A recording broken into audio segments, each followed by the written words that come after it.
हाँ जी स्टूडेंट्स, ਅੱਜ ਅਸੀਂ ਆਪਣੀ +2 ਕਲਾਸ ਇੰਗਲਿਸ਼ ਇਲੈਕਟਿਵ ਦੇ 6ਵੇਂ ਚੈਪਟਰ ਮਨੋਮਾਜਰਾ ਜਿਸ ਨੂੰ ਕਿ ਖੁਸ਼ਵੰਤ ਸਿੰਘ ਨੇ ਲਿਖਿਆ ਹੋਇਆ ਹੈ।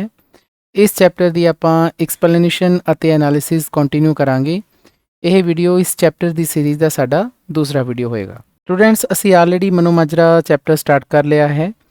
ਇਸ ਚੈਪਟਰ ਦੀ ਸੀਰੀਜ਼ ਦੇ ਪਹਿਲੇ ਵੀਡੀਓ ਦੇ ਵਿੱਚ ਆਪਾਂ ਖੁਸ਼ਵੰਤ ਸਿੰਘ ਰਾਈਟਰ ਦੇ ਬਾਰੇ ਜੋ ਇੰਟਰੋਡਕਟਰੀ ਪੈਰਾਗ੍ਰਾਫ ਹੈ ਉਸ ਨੂੰ ਅਸੀਂ ਰੀਡ ਕੀਤਾ ਅਤੇ ਉਸ ਤੋਂ ਬਾਅਦ ਕਿਉਂਕਿ ਇਹ ਚੈਪਟਰ ਪੈਰਾਗ੍ਰਾਫ ਦੇ ਵਿੱਚ ਬਣਿਆ ਹੋਇਆ ਹੈ ਤਾਂ ਆਪਾਂ ਪੇਜ ਨੰਬਰ 29 ਦੇ ਉੱਪਰ ਪੈਰਾਗ੍ਰਾਫ ਨੰਬਰ 1, ਪੇਜ ਨੰਬਰ 30 ਦੇ ਉੱਪਰ ਪੈਰਾਗ੍ਰਾਫ ਨੰਬਰ 2, 3, 4 ਅਤੇ ਪੇਜ ਨੰਬਰ 31 ਜੋ ਪੈਰਾਗ੍ਰਾਫ ਨੰਬਰ 4 ਦੀਆਂ ਲਾਈਨਸ ਨੇ ਉਹ ਅਸੀਂ ਕੰਪਲੀਟ ਕਰ ਚੁੱਕੇ ਹਾਂ।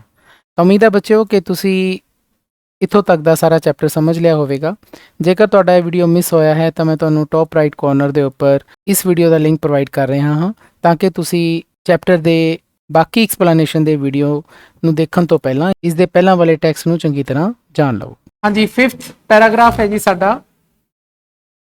Not many trains stop at ਮਨੋਮਾਜਰਾ। ਸਾਨੂੰ ਪਤਾ ਹੈ ਮਨੋਮਾਜਰਾ ਦੇ ਵਿੱਚ ਰੇਲਵੇ ਸਟੇਸ਼ਨ ਤਾਂ ਹੈ ਪਰ ਜ਼ਿਆਦਾ ਟ੍ਰੇਨਸ ਉੱਥੇ ਨਹੀਂ ਰੁਕਦੀਆਂ। Express train do not stop at all. ਜਿਹੜੀਆਂ एक्सप्रेस ट्रेनस है तेज़ चलन वाली ਜਿਹੜੀਆਂ ट्रेनस ने वो तो बिल्कुल भी नहीं रुकदियाँ। एट ऑल का मतलब होंगे बेटा बिल्कुल भी। एट ऑल एक फ्रेज है, ਇਹਦਾ मतलब होंगे बिल्कुल भी नहीं रुकदियाँ जी। ਕਿਹੜੀਆਂ एक्सप्रेस ट्रेनस ਜਿਹੜੀਆਂ दूर दुराडे तेज़ चलदियाँ ने। Of the many slow passenger trains only 2, one from Delhi to Lahore in the mornings and the other from Lahore to Delhi in the evenings are scheduled to stop for a few minutes। सिर्फ 2 passenger ट्रेनां रुकदियां ने जी। ये question तुहाडे short answer type च भी आऊगा। 2 passenger ट्रेनां रुकदियां ने, slow passenger train. ਉਹ 2 ਕਿਹੜੀਆਂ ਨੇ? ਇੱਕ ਤਾਂ ਸਵੇਰ ਵੇਲੇ ਜਿਹੜੀ ਦਿੱਲੀ ਤੋਂ ਲਾਹੌਰ ਜਾਂਦੀ ਹੈ ਜੀ, ਇੱਕ ਤਾਂ ਇਹ ਹੈ।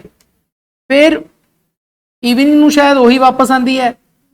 ਲਾਹੌਰ ਟੂ ਦਿੱਲੀ ਸ਼ਾਮ ਨੂੰ ਉਹਨਾਂ ਦਾ ਇੱਕ ਸ਼ੈਡਿਊਲ ਹੈ। ਸ਼ੈਡਿਊਲ ਮਤਲਬ ਸਮਾਂ ਬਣਿਆ ਹੋਇਆ, ਨਿਯਤ ਹੋਇਆ ਹੋਇਆ ਹੈ ਕਿ ਉਹ ਆ ਫਿਊ ਮਿੰਟਸ, ਆ ਫਿਊ ਡਿਟਰਮੀਨਰ ਦਾ ਮਤਲਬ ਕੁਝ, ਕਿ ਕੁਝ ਮਿੰਟ ਰੁਕਦੀਆਂ ਨੇ, 1-2 ਮਿੰਟ ਰੁਕਦੀਆਂ ਨੇ ਬਸ। ਇਹ 2 ਪੈਸੇਂਜਰ ਟ੍ਰੇਨਾਂ ਰੁਕਦੀਆਂ। ਨਾ ਤੁਹਾਨੂੰ ਪਤਾ ਹੋਣਾ ਚਾਹੀਦਾ ਬੇਟਾ ਵੀ ਐਕਸਪ੍ਰੈਸ ਟ੍ਰੇਨ ਤੇ ਪੈਸੇਂਜਰ ਟ੍ਰੇਨ 'ਚ ਕੀ ਫਰਕ ਹੈ। ਐਕਸਪ੍ਰੈਸ ਟ੍ਰੇਨ ਹੁੰਦੀ ਹੈ ਜਿਹੜੀ ਤੇਜ਼ ਚੱਲਦੀ ਹੈ ਤੇ ਉਹ ਜ਼ਿਆਦਾਤਰ ਸ਼ਹਿਰਾਂ 'ਚ ਹੀ ਰੁਕਦੀ ਹੈ, ਪਿੰਡਾਂ ਵਗੈਰਾ 'ਚ ਨਹੀਂ ਰੁਕਦੀ। ਤੇ ਦੂਸਰੀ ਹੁੰਦੀ ਹੈ ਪੈਸੇਂਜਰ ਟ੍ਰੇਨ। ਪੈਸੇਂਜਰ ਟ੍ਰੇਨ ਹਰ ਸਟੇਸ਼ਨ ਤੇ ਰੁਕਦੀ ਹੈ, ਚਾਹੇ ਉਹ ਕਿਸੇ ਪਿੰਡ ਦਾ ਜੇ ਚਾਹੇ ਕਿਸੇ ਸ਼ਹਿਰ ਦਾ ਜੇ, ਉਹਨੇ ਰੁਕਣਾ ਹੀ ਰੁਕਣਾ ਹੈ। ਪੈਸੇਂਜਰ ਟ੍ਰੇਨ ਬਹੁਤ ਸਲੋ मूव ਕਰਦੀ ਹੈ, एक्सप्रेस ट्रेन बहुत फास्ट ਜਾਂਦੀ ਹੈ। बस इन्ना फर्क समझ लो। The other stop only when they are held up. बाकी ट्रेनां सिर्फ उदों रुकदियां ने ਜਦੋਂ ਉਹਨਾਂ ਨੂੰ ਰੋਕਿਆ ਜਾਂਦਾ ਹੈ। हेल्ड अप,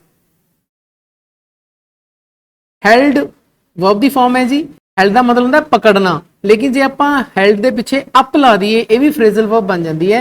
ਹੈਲਡ ਅਪ ਦਾ ਮਤਲਬ ਹੁੰਦਾ ਜਦੋਂ ਉਹਨਾਂ ਨੂੰ ਰੋਕਿਆ ਜਾਂਦਾ ਹੈ। ਇੱਥੇ ਰੋਕਣ ਦੀ ਗੱਲ ਆ ਗਈ। The only regular customers are the good trains. ਇੱਕ ਤੀਜੀ ਤਰ੍ਹਾਂ ਦੀ ਟ੍ਰੇਨ ਹੁੰਦੀ ਹੈ ਬੇਟਾ, ਉਹਨੂੰ ਆਪਾਂ ਗੁੱਡ ਟ੍ਰੇਨਸ ਕਹਿੰਦੇ ਆ। ਇੱਥੇ ਗੁੱਡ ਟ੍ਰੇਨ ਦਾ ਮਤਲਬ ਚੰਗੀ ਟ੍ਰੇਨ ਨਹੀਂ ਹੈ। ਇੱਥੇ ਗੁੱਡ ਟ੍ਰੇਨ ਦਾ ਮਤਲਬ ਹੈ ਮਾਲ ਗੱਡੀ। ਗੁੱਡ ਟ੍ਰੇਨ ਨੂੰ ਆਪਾਂ ਪੰਜਾਬੀ 'ਚ ਕੀ ਕਹਿੰਦੇ ਆ? ਮਾਲ ਗੱਡੀ। ਸਮਝਦੇ ਹੋ? ਮਾਲ ਗੱਡੀ ਹੁੰਦੀ ਹੈ ਜਿਹਦੇ ਵਿੱਚ ਸਮਾਨ ਵਗੈਰਾ ਟ੍ਰੇਨ 'ਚ ਲੈ ਕੇ ਜਾਇਆ ਜਾਂਦਾ ਹੈ।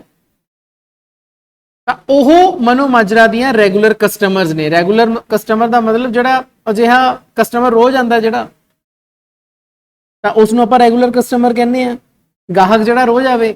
ਤਾਂ ਇੱਥੇ ਰੋਜ਼ ਕੌਣ ਆਉਂਦੀ ਹੈ, ਕੌਣ ਰੁਕਦੀਆਂ ਆ ਕੇ? Goods trains. Goods trains Mano Majra ਦੀਆਂ ਰੈਗੂਲਰ ਕਸਟਮਰ ਹੈ, ਮਤਲਬ ਕਿ ਉਹ ਰੋਜ਼ ਆ ਕੇ ਰੁਕਦੀਆਂ ਇੱਥੇ। although ਮਨੋਮਾਜਰਾ seldom has only goods to send or receive। ਇਹ ਵੀ ਗੱਲ ਦੇਖੋ, ਕਹਿੰਦੇ ਮਨੋਮਾਜਰਾ ਕਦੀ ਹੁੰਦਾ ਹੈ ਕਿ ਮਨੋਮਾਜਰਾ ਦੇ ਕੋਈ ਚੀਜ਼ ਆਂਦੀ ਹੈ ਜਾਂ ਜਾਂਦੀ ਹੈ, ਲੇਕਿਨ ਗੁੱਡ ਟ੍ਰੇਨ ਜ਼ਰੂਰ ਰੁਕਦੀ ਹੈ। ਚੀਜ਼ ਕੋਈ ਨਹੀਂ ਆਂਦੀ ਮਨੋਮਾਜਰਾ ਤੋਂ, ਨਾ ਕੋਈ ਚੀਜ਼ ਟ੍ਰੇਨ 'ਚ ਚੜਾਈ ਜਾਂਦੀ ਹੈ, ਨਾ ਹੀ ਚੀਜ਼ ਕੋਈ ਮਨੋਮਾਜਰਾ ਤੇ ਉਤਾਰੀ ਜਾਂਦੀ ਹੈ, ਲੇਕਿਨ ਗੁੱਡ ਟ੍ਰੇਨ ਆ ਕੇ ਰੁਕਦੀਆਂ ਨੇ ਮਨੋਮਾਜਰਾ 'ਚ। ਕਿਉਂ? ਅੱਗੇ ਦੱਸਿਆ ਹੋਇਆ its station sidings are usually occupied by long rows of wagons। ਤੁਹਾਨੂੰ ਪਤਾ ਹੈ ਸਟੇਸ਼ਨ ਦੇ ਵਿੱਚ ਸਾਈਡਿੰਗ ਬਣੀਆਂ ਹੋਈਆਂ ਨੇ, ਛੋਟੇ ਛੋਟੇ ਟਰੈਕ ਬਣੇ ਹੋਏ ਨੇ, ਤਾਂ ਉਹ ਆਮ ਤੌਰ ਤੇ ਉਹਨਾਂ ਟਰੈਕਾਂ ਦੇ ਉੱਪਰ ਕੌਣ ਹੁੰਦਾ ਜੀ? ਵੱਡੇ ਵੱਡੇ ਡੱਬੇ ਮਾਲ ਗੱਡੀ ਦੇ। ਵੈਗਨ, ਵੈਗਨ ਦਾ ਮਤਲਬ ਹੁੰਦਾ ਬੇਟਾ ਡੱਬਾ, ਕਿਉਂਕਿ ਟ੍ਰੇਨ ਬਹੁਤ ਸਾਰੇ ਡੱਬਿਆਂ ਨਾਲ ਮਿਲ ਕੇ ਬਣੀ ਹੁੰਦੀ ਹੈ ਨਾ, ਤਾਂ ਜਿਹੜਾ ਇੱਕ ਡੱਬਾ ਹੁੰਦਾ ਨਾ ਉਸ ਨੂੰ ਆਪਾਂ ਵੈਗਨ ਕਹਿੰਦੇ ਆ। ਤਾਂ ਲੌਂਗ ਰੋਜ਼ ਆਫ ਵੈਗਨਸ। ਤਾਂ ਜੇਕਰ ਤੁਸੀਂ ਮਨੋ ਮਾਜਰਾ ਦਾ ਰੇਲਵੇ ਸਟੇਸ਼ਨ ਦੇਖੋ ਤਾਂ ਉਹਦੀਆਂ ਜਿਹੜੀਆਂ ਸਾਈਡਿੰਗਸ ਨੇ ਉਹ ਸਾਈਡਿੰਗਸ ਆਮ ਤੌਰ ਤੇ ਭਰੀਆਂ ਰਹਿੰਦੀਆਂ ਨੇ। ਕਿਹਦੇ ਨਾਲ? ਲੌਂਗ ਰੋਜ਼ ਆਫ ਵੈਗਨਸ ਦੇ ਨਾਲ। ਡੱਬਿਆਂ ਦੀ ਵੱਡੀ ਵੱਡੀਆਂ ਕਤਾਰਾਂ ਦੇ ਨਾਲ ਉਹ ਭਰੀਆਂ ਰਹਿੰਦੀਆਂ ਨੇ। Each passing goods train spends hour shedding wagons and collecting others. ਹੁਣ ਉੱਥੇ ਗੁੱਡਸ ਟ੍ਰੇਨ ਰੁਕਦੀਆਂ ਕਿਉਂ ਨੇ? ਇਹਦਾ ਆਨਸਰ ਦਿੱਤਾ ਗਿਆ। ਸਮਾਨ ਤਾਂ ਕੋਈ ਉਤਰਨਾ ਨਹੀਂ, ਸਮਾਨ ਕੋਈ ਚੜ੍ਹਨਾ ਨਹੀਂ ਗੱਡੀ 'ਚ, ਫਿਰ ਰੁਕਦੀ ਕਿਉਂ ਹੈ? ਉਹਦਾ ਰੀਜ਼ਨ ਹੈ ਕਿ ਹਰ ਇੱਕ ਜਿਹੜੀ ਗੁੱਡ ਟ੍ਰੇਨ ਹੈ ਜਿਹੜੀ ਮਨੋ ਮਾਜਰਾ ਚੋਂ ਪਾਸ ਕਰਦੀ ਹੈ, ਉਸਨੇ ਕੁਝ ਆਪਣੇ ਵੈਗਨ ਛੱਡਣੇ ਹੁੰਦੇ ਨੇ ਤੇ ਕੁਝ ਹੋਰ ਲੈ ਕੇ ਜਾਣੇ ਹੁੰਦੇ ਨੇ। ਇਸ ਕਰਕੇ ਉੱਥੇ ਗੁੱਡ ਟ੍ਰੇਨ ਰੁਕਦੀ ਹੈ। ਇੱਕ ਮਾਲ ਗੱਡੀ ਆਈ, ਉਹਨੇ ਆਪਣੇ ਕੁਝ ਡੱਬੇ ਸਾਈਡਿੰਗ ਤੇ ਉਤਾਰਤੇ। ਦੂਜੀ ਮਾਲ ਗੱਡੀ ਆਈ, ਉਹਨੇ ਉਹ ਡੱਬੇ ਚੱਕ ਲਏ, ਤੁਰ ਪਈ। ਤੀਜੀ ਆਈ, ਉਹਨੇ ਛੱਡੇ ਹੋਏ ਹੋਰ ਤਾਰਤੇ। ਐਵੇਂ ਚੱਲੀ ਜਾਂਦਾ ਕੰਮ। ਤਾਂ ਵੈਗਨਸ ਨੂੰ ਕਲੈਕਟ ਕਰਨ ਦੇ ਲਈ ਜਾਂ ਸ਼ੈੱਡ ਕਰਨ ਦੇ ਲਈ, ਸ਼ੈੱਡ ਦਾ ਮਤਲਬ ਹੁੰਦਾ ਛੱਡਣਾ, ਠੀਕ ਹੈ, ਤੇ ਸ਼ੈਡਿੰਗ ਵੈਗਨਸ ਦਾ ਮਤਲਬ ਹੈ ਵੈਗਨਸ ਨੂੰ ਛੱਡ ਦੇਣਾ ਕਿਤੇ। ਕਲੈਕਟਿੰਗ ਵੈਗਨ ਦਾ ਮਤਲਬ ਕੀ ਹੈ? ਵੈਗਨਸ ਨੂੰ ਆਪਣੇ ਨਾਲ ਅਟੈਚ ਕਰ ਲੈਣਾ। ਇੱਥੇ ਅਟੈਚ ਔਰ ਡੀਟੈਚ ਵਾਲੀ ਗੱਲ ਹੈ। ਦੇਖੋ ਮਾਲ ਗੱਡੀ 'ਚ ਬਹੁਤ ਸਾਰੇ ਵੈਗਨਸ ਹੈ ਨਾ, ਕੁਝ ਵੈਗਨਸ ਨੂੰ ਡਿਟੈਚ ਕਰਤਾ, ਛੱਡਤਾ, ਕੁਝ ਨੂੰ ਅਟੈਚ ਕਰ ਲਿਆ। ਇਸ ਤਰੀਕੇ ਦੇ ਨਾਲ ਗੁੱਡਸ ਟ੍ਰੇਨ ਉੱਥੇ ਆ ਕੇ ਰੁਕਦੀਆਂ ਨੇ, ਹੋਰ ਕੋਈ ਕੰਮ ਨਹੀਂ ਹੈ, ਇਸ ਕਾਰਨ ਕਰਕੇ ਰੁਕਦੀਆਂ ਨੇ ਉੱਥੇ। After dark, when the countryside is steeped in silence, the whistling and puffing of engines, the banging of buffers, and the clanking of iron couplings can be heard all through the night. ਹੁਣ ਰਾਤ ਦਾ station ਦਾ ਹਾਲ ਦੱਸਿਆ ਗਿਆ ਜੀ ਕਿ ਉੱਥੇ ਕਿੱਦਾਂ ਕਿੱਦਾਂ ਦੀਆਂ ਆਵਾਜ਼ਾਂ ਆਉਂਦੀਆਂ ਨੇ। ਜਦੋਂ ਕਹਿੰਦੇ ਡਾਰਕ ਹੋ ਜਾਂਦੀ ਹੈ, ਹਨੇਰਾ ਹੋ ਜਾਂਦਾ ਹੈ, ਉਸ ਤੋਂ ਬਾਅਦ ਕੰਟਰੀ ਸਾਈਡ, ਕੰਟਰੀ ਸਾਈਡ ਦਾ ਮਤਲਬ ਹੁੰਦਾ ਬੇਟਾ ਰੂਰਲ ਏਰੀਆ। ਜਿਵੇਂ ਤੁਹਾਡਾ ਪਿੰਡ ਹੈ, ਤੁਹਾਡੇ ਪਿੰਡ ਨੂੰ ਆਪਾਂ ਕੰਟਰੀ ਸਾਈਡ ਕਹਿ ਸਕਦੇ, ਪੇਂਡੂ ਇਲਾਕਾ, ਰੂਰਲ ਏਰੀਆ, ਇਹਨੂੰ ਆਪਾਂ ਕੰਟਰੀ ਸਾਈਡ ਕਹਿੰਦੇ ਹਾਂ। ਤਾਂ ਹੁਣ ਕੰਟਰੀ ਸਾਈਡ ਤੁਹਾਨੂੰ ਪਤਾ ਮਨੋ ਮਾਜਰਾ ਕੰਟਰੀ ਸਾਈਡ ਹੀ ਹੈ, ਪਿੰਡ ਹੀ ਹੈ। ਤਾਂ ਪਿੰਡ ਪੂਰਾ ਘਨਘੋਰ ਅੰਧੇਰੇ 'ਚ ਡੁੱਬ ਜਾਂਦਾ ਹੈ। ਸਟੀਪ ਇਨ ਸਾਇਲੈਂਸ, ਸਟੀਪ ਇਨ ਸਮਥਿੰਗ ਦਾ ਮਤਲਬ ਹੁੰਦਾ ਬੇਟਾ, ਸਟੀਪ ਇਨ ਸਾਇਲੈਂਸ ਦਾ ਮਤਲਬ ਹੁੰਦਾ ਹੈ, ਜਾਂ ਸਟੀਪ ਇਨ ਸਾਇਲੈਂਸ, ਸਟੀਪ ਇਨ ਸਮਥਿੰਗ ਦਾ ਮਤਲਬ ਹੁੰਦਾ ਹੈ ਕਿਸੇ ਚੀਜ਼ ਦੇ ਵਿੱਚ ਡੁੱਬ ਜਾਣਾ। ਇੱਥੇ ਹਨੇਰੇ ਦੇ ਵਿੱਚ ਡੁੱਬਣ ਦੀ ਗੱਲ ਹੋ ਰਹੀ ਹੈ ਕਿ ਪਿੰਡ ਪੂਰਾ ਹਨੇਰੇ ਦੇ ਵਿੱਚ ਡੁੱਬ ਗਿਆ। ਤਾਂ ਫਿਰ ਤਰ੍ਹਾਂ ਤਰ੍ਹਾਂ ਦੀਆਂ ਸਟੇਸ਼ਨ ਤੋਂ ਆਵਾਜ਼ਾਂ ਪਿੰਡ ਵਾਸੀਆਂ ਨੂੰ ਸੁਣਨ ਨੂੰ ਮਿਲਦੀਆਂ ਨੇ। ਤਾਂ ਇੱਥੇ 3 ਤਰ੍ਹਾਂ ਦੀਆਂ ਆਵਾਜ਼ਾਂ ਦੱਸੀਆਂ ਗਈਆਂ। ਪਹਿਲੀ ਆਵਾਜ਼ ਕੀ ਹੈ ਜੀ? Whistling and puffing of engines. ਰਾਤ ਨੂੰ ਵੀ ਟ੍ਰੇਨਾਂ ਤਾਂ ਆਉਂਦੀਆਂ ਨੇ, ਤਾਂ ਇੰਜਨ ਵਿਸਲਿੰਗ ਕਰਦਾ ਹੋਇਆ, ਸੀਟੀਆਂ ਮਾਰਦਾ ਹੋਇਆ ਅਤੇ ਪਫਿੰਗ ਕਰਦਾ ਹੋਇਆ। ਪਫਿੰਗ ਸਮਝਦੇ ਹੋ? ਜਿਹੜਾ ਉਹ ਧੂਆਂ ਜਿਹਾ ਨਿਕਲਦਾ ਉੱਪਰੋਂ, ਉਹਨੂੰ ਪਫ ਕਹਿੰਦੇ ਆ, ਪਫਿੰਗ। ਤਾਂ ਉਹਦੀ ਵੀ ਆਵਾਜ਼ ਆਉਂਦੀ ਹੈ, ਇੰਜਨ ਦੀ ਸੀਟੀਆਂ ਮਾਰਨ ਦੀ ਆਵਾਜ਼ ਆਉਂਦੀ ਹੈ, ਵਿਸਲਿੰਗ ਦੀ ਆਵਾਜ਼ ਆਉਂਦੀ ਹੈ। ਤਾਂ ਇੱਕ ਆਵਾਜ਼ ਤਾਂ ਇਹ ਪਿੰਡ ਵਾਲਿਆਂ ਨੂੰ ਸੁਣਦੀ ਹੈ ਜੀ ਪੂਰੀ ਰਾਤ। ਦੂਜੀ ਦ ਬੈਂਕਿੰਗ ਆਫ ਬਫਰਸ। ਜੇ ਤੁਸੀਂ ਬੇਟਾ ਡੱਬੇ ਦੇਖੇ ਹੋਣ ਨਾ, ਤਾਂ ਡੱਬੇ ਦੇ ਨਾਲ ਡੱਬਾ ਕਿਵੇਂ ਜੁੜਿਆ ਹੁੰਦਾ ਹੈ?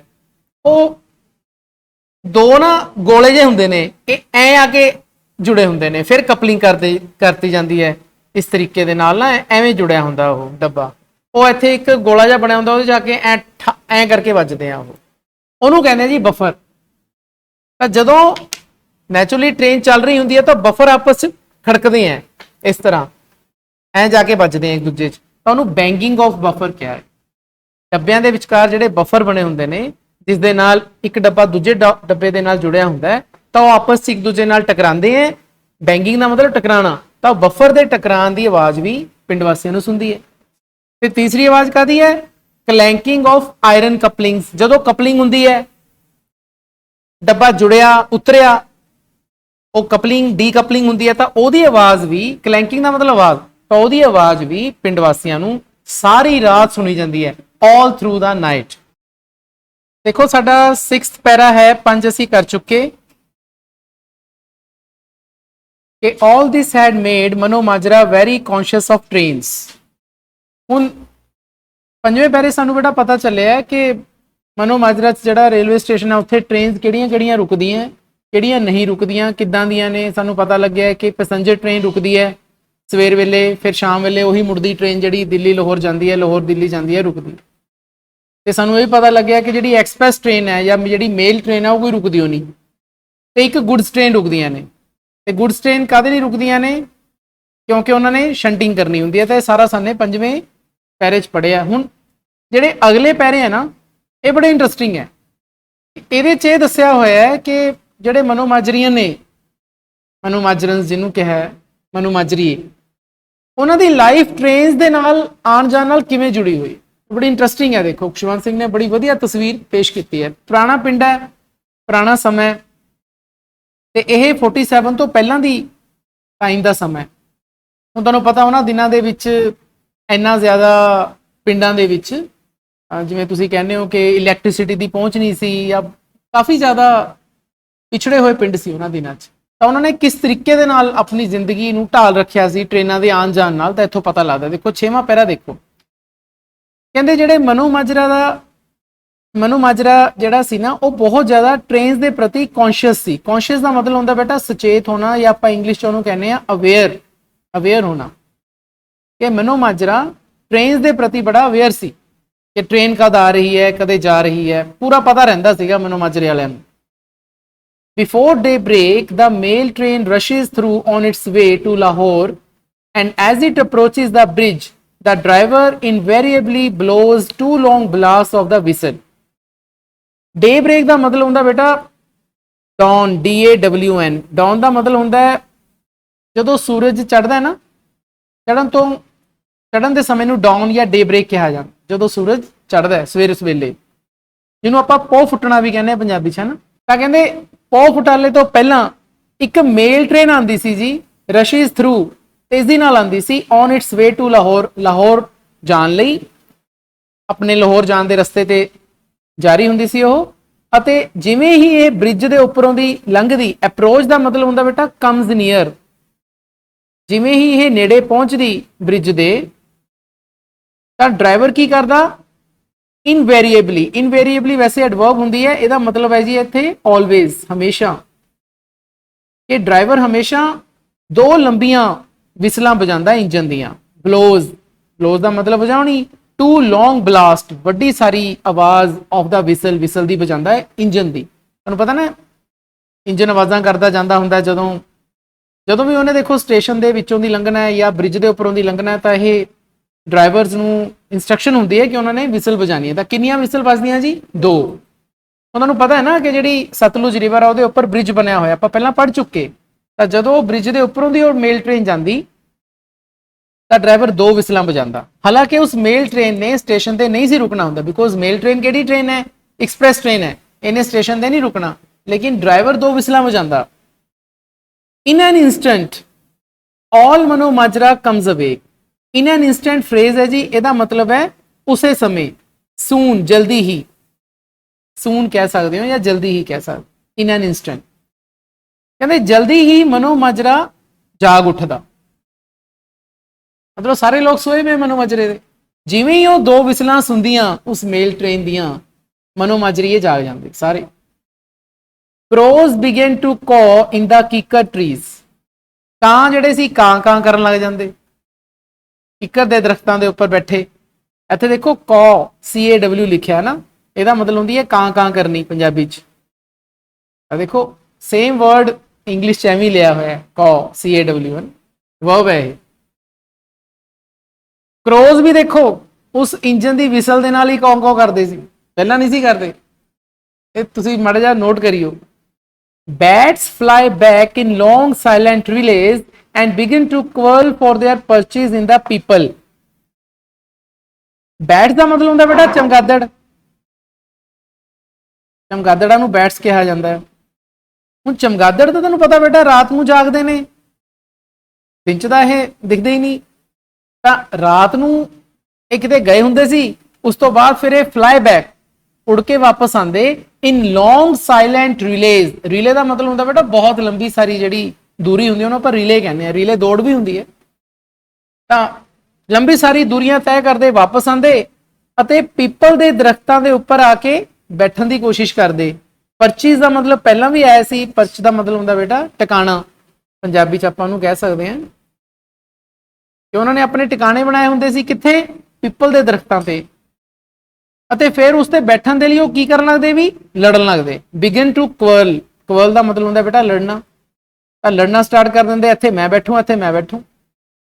ਹੁਣ ਤੁਸੀਂ देखो खुशवंत सिंह ने किन्ने वधिया तरीके नाल एक पिक्चर पेश की है। किकरां दे कौन बैठे हैं, कां, पिपलों दे कौन बैठे हैं, बैट्स।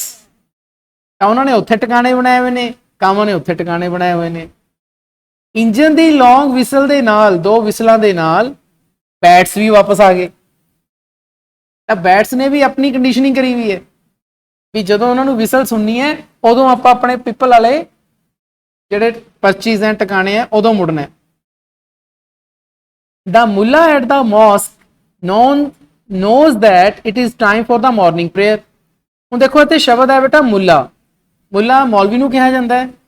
अच्छा मुला जिहड़ा शब्द है ना यह परशियन वर्ड है, फारसी शब्द है। यह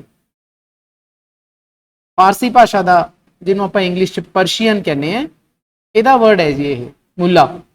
ये देखो तुमने दसिया सीगा ना कि खुशवंत सिंह ने बहुत सारे अलग अलग भाषावां का इत्थे वर्ड्स यूज किए हैं। पहला भी शब्द आए थे किकर, पीपल, ये तो अपनी इंडियन लैंग्वेजेस हैं, लेकिन जो मुला शब्द है ये फारसी भाषा का शब्द है जिन्होंने आप इंग्लिश परशियन कहने। तो हुण जिहड़ा मस्जिद का मुला है उन्होंने पता है कि हुण मेरी मॉर्निंग प्रेयर का समा हो गया। क्यों? क्योंकि उसने भी वही दो विसलां सुन लिया। He has a quick wash, stands facing west towards Mecca, and with his fingers in his ears cries in long sonorous notes, Allahu Akbar। तो हुण वो फटाफट अपने आप नूं वॉश करदा है जी, क्विक वॉश, मूँह हत्थ धोंदा है, खड़ा होके फेसिंग वेस्ट, पश्चिम कन्नी मूँह करके। तुहानूं पता है वैस्ट की है भी मक्का शहर। इत्थे देखो मक्के का एम वड्डा है, तो इत्थे किसी जगह का नाम है तुहानूं पता है मैका जिहड़ी बेटा सिटी है, ये होली प्लेस है मुसलमानों का, उत्थे हज करन भी जाते हैं। तो वह अपनिया फिंगर्स नूं ईयर्स दे विच पा लैंदा पहलां तां मौलवी, ठीक है।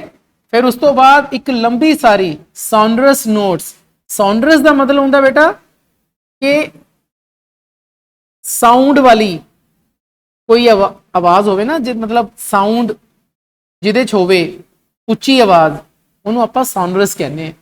कोई चीज़ आप कहीए साउंड नाल कहीए, थोड़ी उच्ची आवाज कहीए, उन्होंने आप कहने सॉनरस। तो फिर वो उच्ची आवाज की कहता है, Allahu Akbar. The priest at the Sikh temple lies in bed till the मुला हैज कॉल्ड।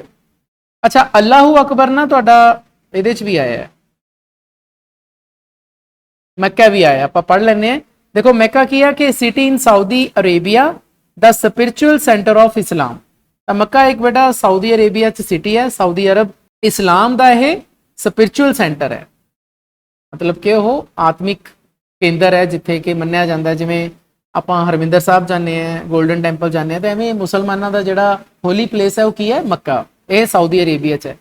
अल्लाहू अकबर का मतलब दसिया हुआ गॉड इज ग्रेट, तो यह अरेबिक शब्द है, अरबी भाषा का शब्द है जी। ये पहला परशियन शब्द आया सी मुला, हुण अरबी भाषा का शब्द आया है God is great. The priest at the Sikh temple lies in bad till the मुला हैज कॉल्ड। हुण जिहड़ा गुरुद्वारे वाले भाई जी हैं वो हजे बैड ते पए ने, उदों तक पए हुंदे ने जदों मुला अपनी अजान दिंदा है, मुला हैज कॉल्ड, अजान कहा जाता है ना, तो वह जदों अल्लाहू अकबर कहता है उदों भाई जी भी जाग जाते। Then he too gets up, draws a bucket of water from the well in the temple courtyard, pours it over himself, and intones his prayer in monotonous sing-song to the sound of splashing water. वो भी जाग जाता है जी, he too gets up, वो भी जाग जाता है। टैंपल के कोर्टयार्ड, टैंपल के वेड़े दे, गुरुद्वारा साहब के वेड़े दे विचों एक पानी की बाल्टी कढ़दा है, draws a bucket of water from the well, खूह हैगा जी उत्थे गुरुद्वारा साहब के अंदर, ਉਹਦੇ ਵਿੱਚੋਂ एक पानी की बाल्टी कढ़दा है, पोर्स इट ओवर हिमसैल्फ, अपने उपर पांदा है, मतलब इशनान करदा है। अते मोनोटनस सिंग सॉन्ग, मोनोटनस का मतलब हुंदा बेटा इकसार, जब आप इको सार कोई शब्द गाने हैं, कोई बाणी पढ़ते हैं, उन्होंने आपां मोनोटोनस सिंग सॉन्ग कहने हैं। तो बाणी पढ़ता है जी, इंटोन्स का मतलब होता बेटा रिसाइट्स, उच्चारण करना। रिसाइट समझते हो ना, गुरबाणी का पाठ पढ़न नूं इंटोन्स इज प्रेयर कहा गया। तो अपनी वो बाणी पढ़ता है ਅਤੇ ਨਾਲ ਨਾਲ ਕਾਦੀ ਆਵਾਜ਼ ਆਉਂਦੀ ਹੈ ਜੀ, ਪਾਣੀ ਦੀ ਸਪਲੈਸ਼ ਕਰਨ ਦੀ। ਜਿਵੇਂ ਪਾਣੀ ਪੈਂਦਾ ਉਹਦੇ ਪਿੰਡੇ ਤੇ ਤਾਂ ਉਸ ਦੀ ਜਿਹੜੀ ਆਵਾਜ਼ ਆਉਂਦੀ ਹੈ, ਨਾਲ ਨਾਲ ਉਸ ਦੀ ਬਾਣੀ ਵੀ ਸੁਣਨ ਨੂੰ ਮਿਲਦੀ ਹੈ। ਤਾਂ ਹੁਣ ਤੁਸੀਂ ਇਹ ਦੇਖੋ ਕਿ ਬੇਟਾ 6ਵੇਂ ਪੈਰੇ ਦੇ ਵਿੱਚ ਕਿਸ ਤਰੀਕੇ ਦੇ ਨਾਲ ਪਿੰਡ ਜਾਗਦਾ ਹੈ। ਸ਼ੁਰੂਆਤ ਕਿੱਥੋਂ ਹੁੰਦੀ ਹੈ? ਜਿਹੜੀ ਮੇਲ ਟ੍ਰੇਨ ਆ ਰਹੀ ਹੈ, ਜਿਹੜੀ ਜਾ ਰਹੀ ਹੈ ਲਾਹੌਰ ਵੱਲ ਨੂੰ, ਉਹਦੀਆਂ 2 ਵਿਸਲਾਂ ਦੇ ਨਾਲ ਸਾਰਾ ਪਿੰਡ ਜਾਗ ਜਾਂਦਾ ਹੈ। सिर्फ मौलवी जी नहीं जागते, सिर्फ भाई साहब गुरुद्वारे वाले नहीं जागते, पंछी भी जागते हैं, कौम भी अपने कामों नूं लग जाते हैं, बैट्स भी लग जाते हैं, पूरा पिंड हरकत च आ जाए। एक तरीके दे नाल की अलार्म है पूरे पिंड लई उस ट्रेन दियां 2 विसलां। स्टूडेंट्स, मैं तुहानूं दसना चाहांगा कि मैं 12वीं क्लास इंग्लिश इलैक्टिव दे अप्रैल एंड मई दे ਸਾਰੇ ਚੈਪਟਰਸ ਆਲਰੇਡੀ ਕਵਰ ਕਰ ਚੁੱਕਿਆ ਹਾਂ। ਇਸ ਵਿੱਚ ਤੁਹਾਡੀ ਪਹਿਲੀ book dear to all the muses ਦੇ ਪਹਿਲੇ 4 chapters, lesson number 1 warrior against weeds, lesson number 2 a most forgiving ape, lesson number 3 a young Turkish catastrophe ਅਤੇ lesson number 4 a tiny sanctuary ਸ਼ਾਮਿਲ ਨੇ। ਮੈਂ ਇਹਨਾਂ ਸਾਰੇ ਚੈਪਟਰਸ ਦੀ ਕੰਪਰੀਹੈਂਸਿਵ ਐਕਸਪਲੇਨੇਸ਼ਨ, ਐਨਾਲਿਸਿਸ ਅਤੇ ਇਹਨਾਂ ਦੇ ਮੇਨ ਕੁਐਸਚਨ ਆਨਸਰਸ ਦੇ ਵੀਡੀਓ ਆਲਰੇਡੀ ਤੁਹਾਡੇ ਨਾਲ ਸ਼ੇਅਰ ਕਰ ਚੁੱਕਿਆ ਹਾਂ।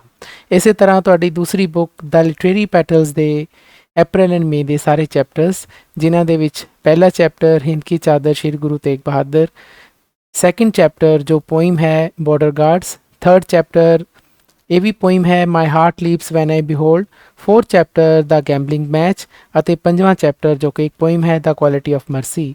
ਮੈਂ ਸਾਰੇ ਚੈਪਟਰਸ ਦੀ ਐਕਸਪਲੇਨੇਸ਼ਨ ਦੇ ਵੀਡੀਓਜ਼ ਤੁਹਾਡੇ ਨਾਲ ਸ਼ੇਅਰ ਕਰ ਚੁੱਕਿਆ ਹਾਂ ਅਤੇ ਨਾਲ ਹੀ ਇਹਨਾਂ ਚੈਪਟਰਸ ਦੇ ਮੇਨ ਕੁਐਸਚਨ ਆਨਸਰਸ ਦੇ ਵੀਡੀਓ ਵੀ ਤੁਹਾਡੇ ਨਾਲ ਸ਼ੇਅਰ ਕਰ ਚੁੱਕਿਆ ਹਾਂ। ਉਮੀਦ ਹੈ ਬੱਚਿਓ ਤੁਸੀਂ ਇਹ ਸਾਰੇ ਵੀਡੀਓ ਜ਼ਰੂਰ ਦੇਖੇ ਹੋਣਗੇ।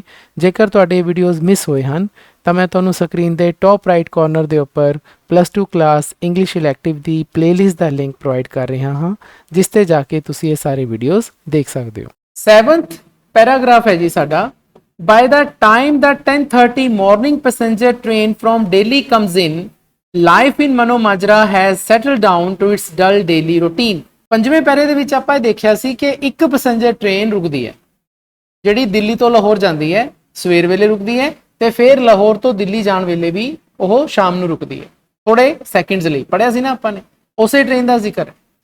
ਕਹਿੰਦੇ 10:30 ਤੇ, ਨਹੀਂ ਧਿਆਨ ਰੱਖਿਓ ਕੁਐਸਚਨ ਆ ਜਾਂਦਾ ਛੋਟੇ ਮਲਟੀਪਲ ਚੁਆਇਸ 'ਚ, 10:30 ਵਜੇ ਮਾਰਨਿੰਗ ਪੈਸੇਂਜਰ ਟ੍ਰੇਨ ਜਿਹੜੀ ਦਿੱਲੀ ਤੋਂ ਲਾਹੌਰ ਜਾ ਰਹੀ ਹੁੰਦੀ ਹੈ ਉਹ ਆਉਂਦੀ ਹੈ। ਤਾਂ ਜਿਹੜੀ ਮਨੋ ਮਾਜਰਾ ਦੀ ਲਾਈਫ ਹੈ ਉਹ ਆਪਣੀ ਡਲ ਡੇਲੀ ਰੂਟੀਨ 'ਚ ਸੈਟਲ ਡਾਊਨ ਹੋ ਜਾਂਦੀ ਹੈ। ਡਲ ਕੀ ਚੀਜ਼ ਹੁੰਦੀ ਹੈ? ਜਿਹਦੇ 'ਚ ਕੋਈ ਰਸ ਨਾ ਹੋਵੇ, ਬੋਰ ਜੀ, ਉਹਨੂੰ ਆਪਾਂ ਡਲ ਕਹਿੰਦੇ ਹਾਂ। ਡੇਲੀ ਰੂਟੀਨ ਰੋਜ਼ ਦੀ ਦਿਨਚਰਾ, ਰੋਜ਼ ਦਾ ਤਾਣਾ ਬਾਣਾ ਕੰਮਕਾਰ, ਤਾਂ ਉਹਦੇ 'ਚ ਮਨੋ ਮਾਜਰਾ ਦੀ ਜ਼ਿੰਦਗੀ ਸ਼ੁਰੂ ਹੋ ਜਾਂਦੀ ਹੈ। ਕਿਵੇਂ?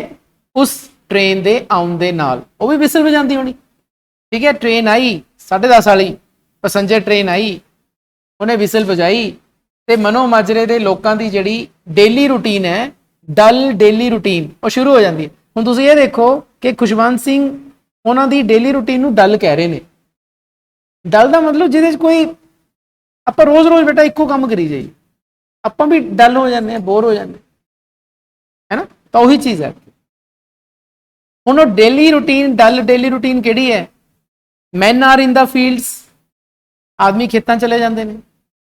Women are busy with their daily chores. ਇੱਥੇ ਕੋਰਸ ਦਾ ਮਤਲਬ ਹੁੰਦਾ ਬੇਟਾ ਜੌਬਸ, ਕੰਮ। ਜਿਹੜੀਆਂ ਵਿਮਨ ਆਪਣੇ ਰੋਜ਼ਮਰਾ ਦੇ ਕੰਮ ਕਰਨੇ ਸ਼ੁਰੂ ਕਰ ਦਿੰਦੀਆਂ ਨੇ ਘਰਾਂ ਦੇ। Children are out grazing cattle by the river. ਬੱਚੇ ਕੀ ਕਰਦੇ ਨੇ? ਜਿਹੜੇ ਉਹਨਾਂ ਦੇ ਪਸ਼ੂ ਹੈ, ਮੱਝਾਂ ਗਾਵਾਂ, ਉਹਨਾਂ ਨੂੰ ਚਾਰਨ ਲੈ ਜਾਂਦੇ ਆ। ਗ੍ਰੇਜ਼ਿੰਗ ਦਾ ਮਤਲਬ ਚਾਰਨਾ ਹੁੰਦਾ ਹੈ। ਕਿੱਥੇ ਲੈ ਜਾਂਦੇ ਨੇ ਜੀ? ਬਾय द ਰਿਵਰ, ਨਦੀ ਕੋਲੇ ਲੈ ਜਾਂਦੇ ਨੇ। Persian wheels squeak and groan as bullocks go round and round. Prodded on by curses and the jabs of goads in their hind quarters. ये लाइन समझो। पर्जियन व्हील का मतलब इत्थे फारसी वही पर्शिया तो ही पर्जियन बने हैं कि फारसी व्हील एक्चुअली जिहड़े चक्के है ना ये मन्ने जाते हैं कि इन्हां दी जिहड़ी शेप है वो पर्शिया देश के चक्कियां वर्गी है, इस करके इन्हों पर्जियन व्हील कहा गया। ये चक्के किहड़े ने गड्डियां दे। ट्वीक का मतलब होंदा है जी टिकना। जो मान लो कोई चक्का चलता होवे गड्डे का तो ची ची करके चलता, उन्होंने कहते हैं स्क्वीक। ग्रोन का मतलब भी रौला पाना ही होंदा है, हाहाकार करनी होंदी है कि जदों गड्ढा चलता तो रौला तो पैंदा ही है। तो उहदियां गल्लां हो रही ने। क्यों? क्योंकि जिहड़े बल्द ने बलक्स, बलक्स का मतलब इत्थे बल्द हो गया, वो गो राउंड एंड राउंड, और राउंड राउंड घूमते हैं गोल गोल। तुहानूं पता ना कोल्लू का बैल वो चीज़ है, वो राउंड राउंड घूमते हैं। अते नाल की हुंदा है प्रोडिडोन। प्रोडिडोन का मतलब हुंदा बेटा फोर्सड ऑन। फोर्सड ऑन जोर ला के जदों कोई काम करवाया जाता है उन्होंने आपां प्रोडिडोन या फोर्सड ऑन कहने हैं। किवें? बाय कर्सिस, उन्होंने गालां भी पैरियां होंदियां ने। कर्सिस का मतलब इत्थे की हुंदा गालां, पहलां भी शब्द आया है। अते फिर उन्हां बल्दां दे उपर हाइंड क्वार्टर्स। हाइंड क्वार्टर्स का मतलब यह हुंदा है कि बल्दां दा जिहड़ा पिछला हिस्सा हुंदा, पिछला हिस्सा जिहड़ा बैक वाला हिस्सा हुंदा ना, उन्हां दे उपर उन्हां दे पिंडे ते की पैंदियां ने छड़ां। Jabs of goads. जैब्स का मतलब होंदा बेटा स्ट्राइक्स, सट। ते गॉड का मतलब इत्थे है टिक, छड़ी, छड़। समझ आई गल? छड़ रखी होंदी है ना, और मारदे नूं हला हला करके जब बल्दां नूं करदे ने, ओहदी गल हो रही है कि उन्हां नूं गोल गोल घुमाते ने तां गालां भी कढ़दे ने नाल बल्दां नूं। गालां भी पैंदियां बल्दां दे विचारियां दे, ते स्टिक्स भी पैंदियां ने, ते नाल नाल चक्कियां दी आवाज़ां भी आ रही ने। तां देखो खुशवंत सिंह की कहना चाहता है कि 10:30 बजे की जो ट्रेन आती है, पैसेंजर गड्डी आ गई दिल्ली लाहौर वाली, मनो माजरिया का काम स्टार्ट हो गया। उस तो पहला कोई नहीं जाता खेत। 10:30 बजे ही बंदे तुरते हैं खेतों में। 10:30 बजे जिहड़ियां उन्हां दियां वाइव्स ने या जिहड़ियां लेडीज़ ने वो घर के काम में लगदियां ने। उस तो पहला तक तो बैठिया ने, चाह पी लिया, होर कर लिया। भी काम जिहड़ा शुरू होंदा है कदों होंदा है? 10:30 बजे शुरू होंदा है उस पैसेंजर ट्रेन के आने दे नाल। अच्छा, सिर्फ बंदे ही नहीं, अगे पंछियों की भी गल हो रही है। Sparrows fly about the roofs trailing straw in their beaks. देखो चिड़ियां भी अपने काम लग जांदियां। उस तो पहला चिड़ियां भी टक्का नहीं चकदियां। स्पैरोज की कर रही ने कि छत्तां दे उपर उड़नियां स्टार्ट कर दियां। रूफ्स छत्तां नूं कहा जाता है, फ्लाई अबाउट। फिर वो अपनियां बीक्स, अपनियां चुंझां दे विच टक्के चक के लैंदियां ने। पहला वो भी नहीं टक्के चकदियां, बाद चो 10:30 बजे तो बाद ही टक्का चकदियां ने। वैसे इत्थे स्ट्रॉ हुंदी है जिहड़ी आपां जिवें कोका कोला च पा के पीने, उहनूं भी स्ट्रॉ कहते हैं। लेकिन इत्थे मतलब इत्थे डक्कियां तो है, ते बीक्स का मतलब इत्थे चुंझां तो है कि स्पैरोज भी अपने काम लग जांदियां, अपने आलणे बनाने शुरू कर देंगे। Pye dogs seek the shade of the long mud walls. हुण जिहड़े पाई डॉग्स हैं, इत्थे देखो डॉग्स दे अगे पाई लग्या होया, तां पाई डॉग्स ना एक्चुअली एक डॉग्स की किस्म है, ब्रीड है, जिहड़ी साडे इंडिया च पाई जाती है। जिहड़े आम साडे डॉग्स तुरे फिरदे हैं ना, इनू पाई डॉग्स कहते हैं। तो जिहड़े पाई डॉग्स हैं जी, क्योंकि हुण धुप्प हो रही है, तो जिहड़ियां मड वॉल्स हैं, तुहानूं याद है ना घरां दे चार दीवारी किदां दी है, लो मड वॉल्स हैं, है ना, छोटी छोटी चार दीवारी है, उन्हां दी शेड च जाण दी कोशिश करते हैं डॉग्स, क्योंकि उन्होंने धुप्प लग रही है। तो वो लॉन्ग मड वॉल्स हैं जिहड़ियां गारे वालियां जिहड़ियां कंधां ने, उन्हां दी शेड च जाण दी कोशिश करते हैं। सी को लभदे हैं कि सानूं टिकाणा मिल जाए, कोई छां मिल जाए, सानूं उत्थे बैठीए। Bats settle their arguments, fold their wings and suspend themselves in sleep. Bats ਜਿਹੜੇ ਚਮਗਾਦੜ ਨੇ, ਜਿਹੜੇ ਵਾਪਸ ਆ ਗਏ ਹੁਣ ਆਪਣੀ ਰਾਤ ਦੀ ਡਿਊਟੀ ਤੋਂ, ਉਹਨਾਂ ਨੇ ਹੁਣ ਆਪਣੀਆਂ ਜਿਹੜੀਆਂ ਲੜਾਈਆਂ ਸੀ, ਅੱਗੇ ਉਹ ਲੜ ਰਹੇ ਸੀਗੇ ਨਾ ਜਗ੍ਹਾ ਲਈ ਕਿ ਮੇਰਾ ਆਲਣਾ ਇਹ ਹੈ, ਮੈਂ ਬੈਠੂ, ਤਾਂ ਕਾਫੀ ਦੇਰ ਲੜਦੇ ਰਹਿੰਦੇ ਆ 10:30 ਵਜੇ ਤੱਕ। ਪਰ 10:30 ਵਜੇ ਉਹਨਾਂ ਦੀ ਜਿਹੜੀ ਆਰਗੂਮੈਂਟਸ ਹੈ, ਜੋ ਉਹਨਾਂ ਦੀ ਲੜਾਈ बोल बुलारा है, कामा रोली है जिन्होंने आप कहने हैं, वो हुण सैटल हो गई।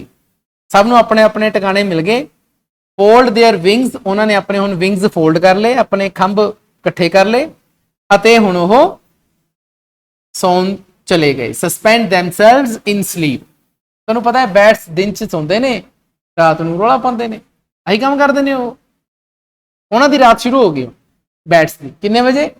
10:30 ਵਜੇ।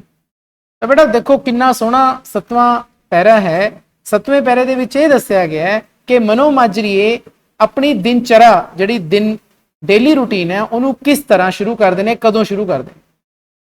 ਤਾਂ ਇਹ ਕਦੋਂ ਸ਼ੁਰੂ ਹੁੰਦੀ ਹੈ ਜੀ? 10:30 ਵਜੇ। ਕਿਵੇਂ? ਜਦੋਂ ਪੈਸੰਜਰ ਟ੍ਰੇਨ ਆਉਂਦੀ ਹੈ ਦਿੱਲੀ ਤੋਂ ਲਾਹੌਰ ਜਾਣ ਵਾਲੀ। ਤਾਂ ਇਹ ਗੱਲਾਂ ਬੇਟਾ ਤੁਸੀਂ ਯਾਦ ਰੱਖਣੀ। ਜੇ ਯਾਦ ਰਹਿਣਗੀਆਂ ਤਾਂ ਤੁਹਾਨੂੰ ਈਜ਼ੀਲੀ ਯਾਦ ਵੀ ਹੋ ਜਾਣਗੀਆਂ ਤੇ ਮਲਟੀਪਲ ਚੋਇਸ ਕੁਐਸਚਨ ਤੁਹਾਡੇ ਕੰਪਲੀਟ ਹੋ ਜਾਣਗੇ। 8th ਪੈਰਾ ਹੈ ਜੀ, as the midday express goes by Mano Majra stops to rest. ਇੱਕ ਹੋਰ ਗੱਡੀ ਆ ਗਈ ਜੀ ਦੁਪਹਿਰੇ। ਹੁਣ ਇਹ ਕਿਹੜੀ ਹੈ? Midday express.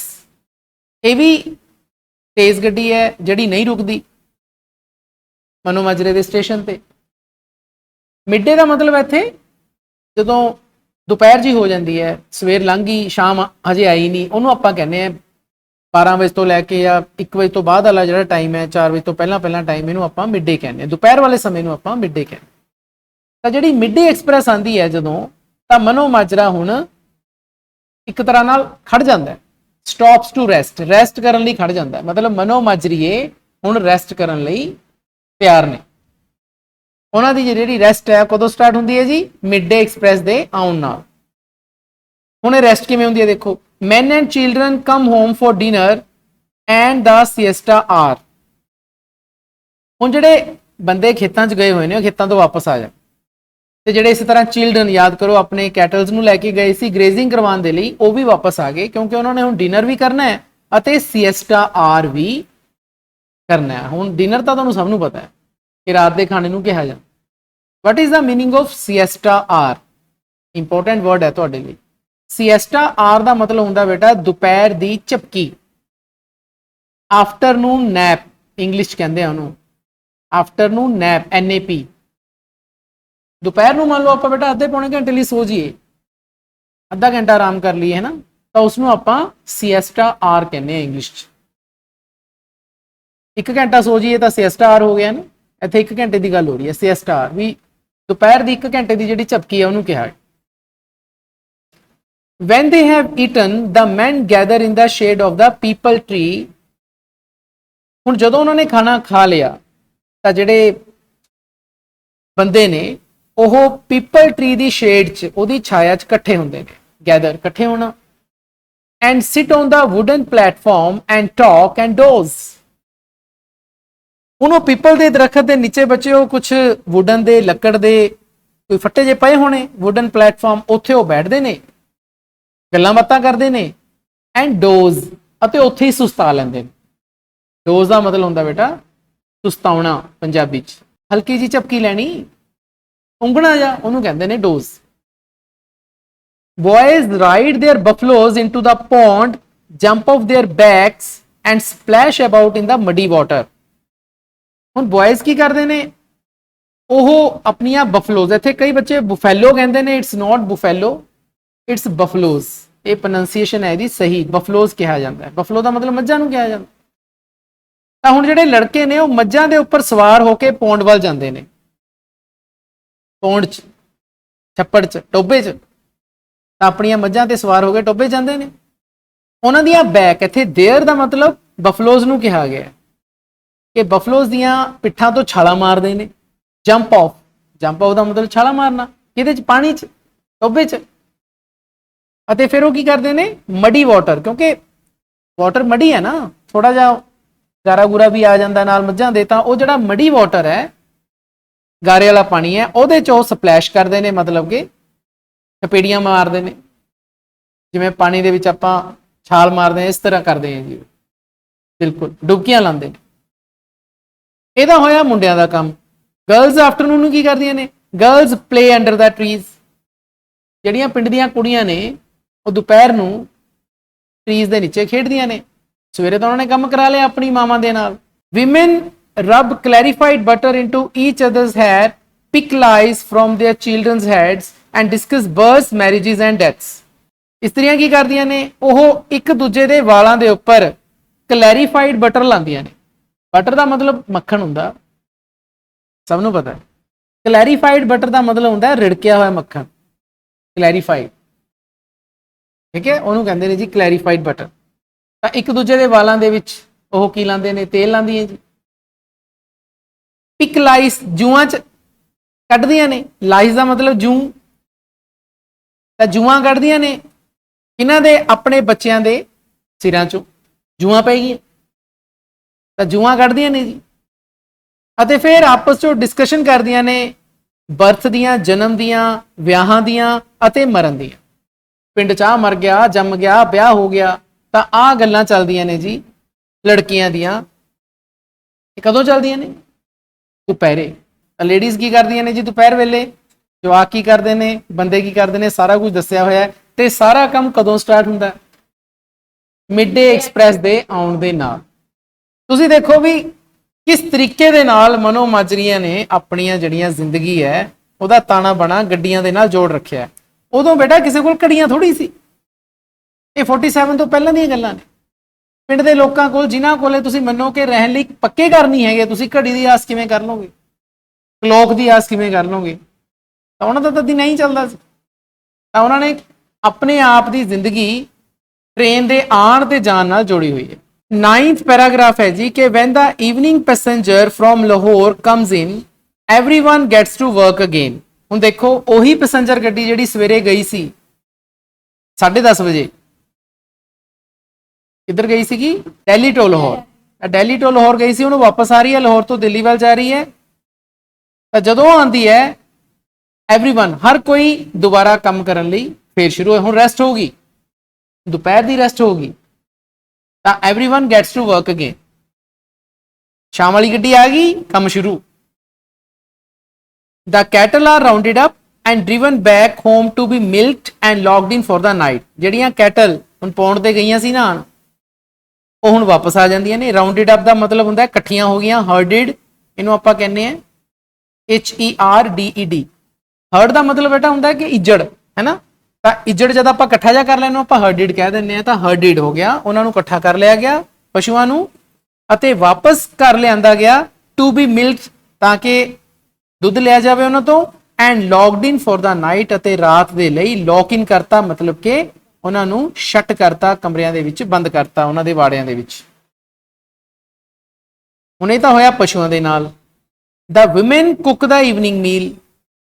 ਹੁਣ ਜੂਆਂ ਜਾਂ ਕੱਢ ਲੀਆਂ ਉਹਨਾਂ ਨੇ, ਗੱਲਾਂ ਬਾਤਾਂ ਮਾਰ ਲੀਆਂ, ਸ਼ਾਮ ਵਾਲੀ ਗੱਡੀ ਆ ਗਈ, ਕੰਮ ਫਿਰ ਸ਼ੁਰੂ ਹੋ ਗਿਆ ਵਿਮਨ ਦਾ। ਤਾਂ ਉਹਨਾਂ ਨੇ ਹੁਣ ਆਪਣਾ ਰਾਤ ਦਾ ਖਾਣਾ ਬਣਾਉਣਾ, ਤਾਂ ਈਵਨਿੰਗ ਮੀਲ ਬਣਾਉਣ ਦੇ ਲਈ ਉਹ ਤਿਆਰ ਨੇ। Then the families foregather on their rooftops where most of them sleep during the summer।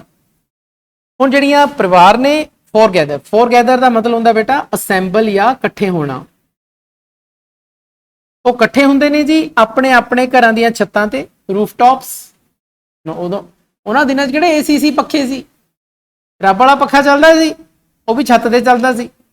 ਤਾਂ ਰੂਫਟਾਪ ਤੇ ਇਕੱਠੇ ਹੋ ਗਏ, ਜਿੱਥੇ ਕਿ ਜ਼ਿਆਦਾਤਰ ਲੋਕ ਡਿਊਰਿੰਗ ਦਾ ਸਮਰ, ਗਰਮੀਆਂ ਦੇ ਦੌਰਾਨ ਸੌਂਦੇ ਸੀ। Sitting on their charpais they eat their supper of vegetables and chapatis. ਹੁਣ ਆਪਣੀਆਂ ਚਾਰਪਾਈਆਂ ਤੇ ਬੈਠੇ ਹੋਏ, ਚਾਰਪਾਈਆਂ ਬੇਟਾ ਮੰਜਿਆਂ ਨੂੰ ਕਿਹਾ ਜਾਂਦਾ ਹੈ। ਤੇ ਚਾਰਪਾਈ ਜਿਹੜਾ ਸ਼ਬਦ ਹੈ ਬੇਟਾ, ਇਹ ਵੀ ਸ਼ਬਦ ਐਂਗਲੋ ਇੰਡੀਅਨ ਲੈਂਗੁਏਜ ਦਾ ਹੈ। ਐਂਗਲੋ ਇੰਡੀਅਨ ਦਾ ਮਤਲਬ ਕੁਝ ਸਾਡੇ ਨਾ ਲੋਕ ਬਾਹਰੋਂ ਆਏ ਨੇ, ਆ ਕੇ ਸਾਡੇ ਇੰਡੀਅਨ ਬਣ ਗਏ। ਉਹ ਆਪਣੇ ਨਾਲ ਅਲੱਗ-ਅਲੱਗ ਤਰ੍ਹਾਂ ਦੀਆਂ ਭਾਸ਼ਾਵਾਂ ਲੈ ਕੇ ਆਏ ਨੇ, ਵਰਡਸ ਵੀ ਲਿਆਏ, ਤਾਂ ਉਹਨਾਂ ਨੂੰ ਆਪਾਂ ਐਂਗਲੋ ਇੰਡੀਅਨ ਕਹਿੰਦੇ। ਐਂਗਲੋ ਇੰਡੀਅਨ ਸ਼ਬਦ ਹੈ ਜੀ ਇਹ ਚਾਰਪਾਏ। ਚਾਰਪਾਈਆਂ ਤੇ ਆਪਣੇ ਬੈਠੇ ਨੇ ਜੀ, ਅਤੇ ਉਹ ਵੈਜੀਟੇਬਲ, ਸਬਜ਼ੀਆਂ ਅਤੇ ਚਪਾਤੀਆਂ ਦਾ ਆਪਣਾ ਸਪਰ ਖਾ ਰਹੇ ਨੇ। ਨਾ ਸਪਰ ਕੀ ਹੁੰਦਾ ਹੈ? SUPPER। ਕਈ ਲੋਕ ਬੇਟਾ ਡਿਨਰ ਨਹੀਂ ਕਰਦੇ। ਡਿਨਰ ਕੀ ਹੁੰਦਾ? ਜਿਹੜਾ ਰਾਤ ਨੂੰ ਕੀਤਾ ਜਾਂਦਾ। ਕਈ ਲੋਕ ਸ਼ਾਮ ਨੂੰ ਹੀ ਖਾਣਾ ਖਾ ਲੈਂਦੇ, 6 ਵਜੇ ਖਾਣਾ ਖਾਧਾ, ਹੋ ਗਏ ਵਿਹਲੇ, ਰਾਤ ਨੂੰ ਇਕੱਲਾ ਦੁੱਧ ਪੀਂਦੇ ਤੇ ਸੋ ਜਾਂਦੇ। ਤਾਂ ਜਿਹੜਾ ਸ਼ਾਮ ਵਾਲਾ ਖਾਣਾ ਨੂੰ ਆਪਾਂ ਸਪਰ ਕਹਿੰਦੇ। ਬ੍ਰੇਕਫਾਸਟ ਕਿਹਨੂੰ ਕਹਿੰਦੇ ਆ ਜੀ? ਸਵੇਰ ਵਾਲੇ ਖਾਣੇ ਨੂੰ। ਦੁਪਹਿਰ ਵਾਲੇ ਖਾਣੇ ਨੂੰ ਲੰਚ, ਈਵਨਿੰਗ ਵਾਲੇ ਖਾਣੇ ਨੂੰ ਸਪਰ ਤੇ ਰਾਤ ਵਾਲੇ ਖਾਣੇ ਨੂੰ ਡਿਨਰ। ਕਈ ਲੋਕ ਸਵੇਰ ਵਾਲਾ ਖਾਣਾ ਵੀ ਨਹੀਂ ਖਾਂਦੇ, ਦੁਪਹਿਰ ਵਾਲਾ ਖਾਣਾ ਵੀ ਨਹੀਂ ਖਾਂਦੇ, ਉਹ ਸਵੇਰੇ ਤੇ ਦੁਪਹਿਰੇ ਦੇ ਵਿਚਕਾਰ ਜੇ 10 10:30 ਵਜੇ ਖਾਣਾ ਖਾਂਦੇ ਨੇ ਉਹਨੂੰ ਆਪਾਂ ਬ੍ਰੰਚ ਕਹਿੰਦੇ ਹਾਂ। ਤਾਂ ਜੀ ਉਹ ਆਪਣੀਆਂ ਚਾਰਪਾਈਆਂ ਤੇ ਬੈਠੇ ਆਪਣਾ ਸਫਰ ਖਾ ਰਹੇ ਨੇ ਜਿਹਦੇ ਚ ਵੈਜੀਟੇਬਲਸ ਹੈ, ਸਬਜ਼ੀਆਂ ਨੇ ਤੇ ਚਪਾਤੀਆਂ ਨੇ। Sip hot creamy milk out of large copper tumblers. ਫਿਰ ਉਹ ਗਰਮ ਗਰਮ ਮਲਾਈ ਵਾਲਾ ਦੁੱਧ ਪੀਂਦੇ ਆ ਜੀ, ਕ੍ਰੀਮੀ ਮਿਲਕ। ਸਿਪ ਦਾ ਮਤਲਬ ਇੱਥੇ ਹੁੰਦਾ ਡਰਿੰਕ, ਕਿ ਉਹ ਡਰਿੰਕ ਕਰਦੇ ਆ ਜੀ, ਡਰਿੰਕ ਮਤਲਬ ਦੁੱਧ ਪੀਂਦੇ ਆ। ਇਹਦੇ ਚ ਵੱਡੇ ਸਾਰੇ ਤਾਂਬੇ ਦੇ ਗਲਾਸਾਂ ਦੇ ਵਿੱਚ। ਕਾਪਰ ਦਾ ਮਤਲਬ ਹੁੰਦਾ ਬੇਟਾ ਤਾਂਬਾ ਤੇ ਟੰਬਲਰ ਦਾ ਮਤਲਬ ਹੁੰਦਾ glass. And idle away the time until the signal for sleep. ਅਤੇ ਆਪਣਾ ਸਮਾਂ ਪਾਸ ਕਰਦੇ ਆ। ਆਈਡਲ ਅਵੇ ਦਾ ਮਤਲਬ ਹੁੰਦਾ ਪਾਸ ਕਰਨਾ, ਜਦ ਤੱਕ ਸਲੀਪ ਲਈ ਸਿਗਨਲ, ਸੌਣ ਲਈ ਸਿਗਨਲ ਨਹੀਂ ਹੋ ਜਾਂਦਾ। ਹੁਣ ਇਹ ਸੌਣ ਲਈ ਸਿਗਨਲ ਕਦ ਹੋਊਗਾ? ਜਦੋਂ ਕੋਈ ਰਾਤ ਵਾਲੀ ਟ੍ਰੇਨ ਆਊਗੀ। ਸਟੂਡੈਂਟਸ, ਮੈਂ +1 ਅਤੇ +2 ਕਲਾਸਿਸ ਦੇ ਜਨਰਲ ਇੰਗਲਿਸ਼ ਅਤੇ ਇਲੈਕਟਿਵ ਇੰਗਲਿਸ਼ ਦੇ ਬਹੁਤ ਸਾਰੇ ਵੀਡੀਓਜ਼ ਬਣਾਏ ਹੋਏ ਹਨ। ਇਹਨਾਂ ਵੀਡੀਓਜ਼ ਨੂੰ ਦੇਖਣ ਦੇ ਲਈ ਤੁਸੀਂ YouTube ਦੀ ਸਰਚ ਬਾਰ ਤੇ ਜਾ ਕੇ ਦੀਪਕ ਸੂਦ ਲਵ ਲਰਨਿੰਗ ਟੂ ਲੀਡ ਟਾਈਪ ਕਰੋ। ਰਿਜ਼ਲਟ ਵਿੱਚ ਆਈ ਪਹਿਲੀ ਸਾਈਟ ਦੇ ਦੀਪਕ ਸੂਦ ਦੇ ਜਾ ਕੇ ਕਲਿੱਕ ਕਰੋ ਤਾਂ ਇਸ ਤਰ੍ਹਾਂ ਤੁਸੀਂ ਚੈਨਲ ਤੇ ਪਹੁੰਚ ਜਾਵੋਗੇ, ਜਿੱਥੇ ਤੁਸੀਂ ਵੀਡੀਓਜ਼ ਦਾ ਇੱਕ ਸੈਕਸ਼ਨ ਦੇਖੋਗੇ। ਵੀਡੀਓਜ਼ ਤੇ ਕਲਿੱਕ ਕਰੋ, ਤੁਹਾਨੂੰ ਮੇਰੀਆਂ ਬਣਾਈਆਂ ਹੋਈਆਂ ਸਾਰੀਆਂ ਵੀਡੀਓਜ਼ ਤੁਹਾਨੂੰ ਮਿਲ ਜਾਣਗੀਆਂ। ਇਸ ਦੇ ਵਿੱਚ +1 +2 ਦੀਆਂ ਸਾਰੀਆਂ ਕਲਾਸਿਸ ਦੀਆਂ ਜੋ ਮੈਂ ਵੀਡੀਓਜ਼ ਬਣਾਈਆਂ ਹਨ ਉਹ ਸ਼ਾਮਿਲ ਹਨ। ਪਲੇਲਿਸਟ ਵਾਲੇ ਸੈਕਸ਼ਨ ਤੇ ਜਾ ਕੇ ਤੁਸੀਂ ਸਾਰੀਆਂ ਪਲੇਲਿਸਟ ਪ੍ਰਾਪਤ ਕਰ ਪਾਓਗੇ, ਜਿਵੇਂ ਕਿ ਕਲਾਸ 12 ਦੀ ਪਲੇਲਿਸਟ ਚੌਥੇ ਨੰਬਰ ਤੇ ਹੈ। ਇਸ ਤੇ ਤੁਸੀਂ ਜਾ ਕੇ ਜਦੋਂ ਵਿਊ ਫੁੱਲ ਪਲੇਲਿਸਟ ਕਰੋਗੇ ਤਾਂ ਤੁਹਾਨੂੰ ਕਲਾਸ 12 ਦੀਆਂ ਸਾਰੀਆਂ ਵੀਡੀਓਜ਼ ਮਿਲ ਜਾਣਗੀਆਂ। ਇਸੇ ਤਰ੍ਹਾਂ ਤੁਸੀਂ ਬਾਕੀ ਕਲਾਸ 11 ਉਹਨਾਂ ਦੀ ਪਲੇਲਿਸਟ ਤੇ ਜਾ ਕੇ ਸਾਰੀਆਂ ਵੀਡੀਓਜ਼ ਪ੍ਰਾਪਤ ਕਰ ਸਕਦੇ ਹੋ। ਅਤੇ ਇਸੇ ਤਰ੍ਹਾਂ ਮੈਂ ਕਲਾਸ 11 ਤੇ ਕਲਾਸ 12 ਦੀਆਂ ਗ੍ਰਾਮਰ ਦੀਆਂ ਵੀਡੀਓ ਲਿਸਟ ਬਣਾਈ ਹੋਈ ਹੈ, ਤਾਂ ਉਹ ਸਾਰੀਆਂ ਵੀਡੀਓਜ਼ ਤੁਹਾਨੂੰ ਪ੍ਰਾਪਤ ਹੋ ਜਾਣਗੀਆਂ। ਅਤੇ ਇੱਕ ਪਲੇਲਿਸਟ ਇੰਗਲਿਸ਼ ਇਲੈਕਟਿਵ ਕਲਾਸ 11 ਦੀ ਵੀ ਹੈ ਅਤੇ ਉਸ ਦੇ ਵਿੱਚ ਤੁਹਾਨੂੰ ਸਾਰੀਆਂ ਕਲਾਸ 11 ਦੀਆਂ ਪਲੇਲਿਸਟ ਪ੍ਰਾਪਤ ਹੋ ਜਾਣਗੀਆਂ। ਤਾਂ ਮੈਂ ਤੁਹਾਨੂੰ ਸਾਰਿਆਂ ਨੂੰ ਅਪੀਲ ਕਰਦਾ ਹਾਂ ਕਿ ਇੱਕ ਵਾਰ ਤੁਸੀਂ ਦੀਪਕ ਸੂਦ ਲਵ ਲਰਨਿੰਗ ਟੂ ਲੀਡ ਚੈਨਲ ਤੇ ਜ਼ਰੂਰ ਵਿਜ਼ਿਟ ਕਰੋ। ਕਿ when the good strain streams in, they say to each other, there is the good strain। ਕਹਿੰਦੇ ਜਦੋਂ ਜਿਹੜੀ ਗੁੱਡ ਸਟ੍ਰੇਨ ਹੈ, ਤਾਂ ਤੁਹਾਨੂੰ ਮੈਂ ਦੱਸਿਆ ਸੀ ਬੇਟਾ ਗੁੱਡ ਸਟ੍ਰੇਨ ਕਿਹਨੂੰ ਕਿਹਾ ਜਾਂਦਾ ਹੈ? ਮਾਲ ਗੱਡੀ ਨੂੰ। ਤਾਂ ਜਦੋਂ ਮਾਲ ਗੱਡੀ ਆਂਦੀ ਹੈ, ਸਟੀਮਸ ਇਨ, ਸਟੀਮ ਦਾ ਮਤਲਬ ਵੈਸੇ ਬੇਟਾ ਭਾਫ ਨੂੰ ਕਿਹਾ ਜਾਂਦਾ ਹੈ, ਲੇਕਿਨ ਇੱਥੇ ਇਹ ਵਰਬ ਦੇ ਤੌਰ ਤੇ ਯੂਜ਼ ਹੋਈ ਹੈ। ਤਾਂ ਸਟੀਮ ਇਨ ਦਾ ਮਤਲਬ ਹੁੰਦਾ ਹੈ ਜਦੋਂ ਉਹ ਸਟੇਸ਼ਨ ਤੇ ਪਹੁੰਚਦੀ ਹੈ। ਤਾਂ ਫਿਰ ਉਹ ਇੱਕ ਦੂਜੇ ਨੂੰ ਕਹਿੰਦੇ ਨੇ। ਇੱਥੇ ਦੇ ਕਿਹਨੂੰ ਕਿਹਾ ਗਿਆ ਹੈ?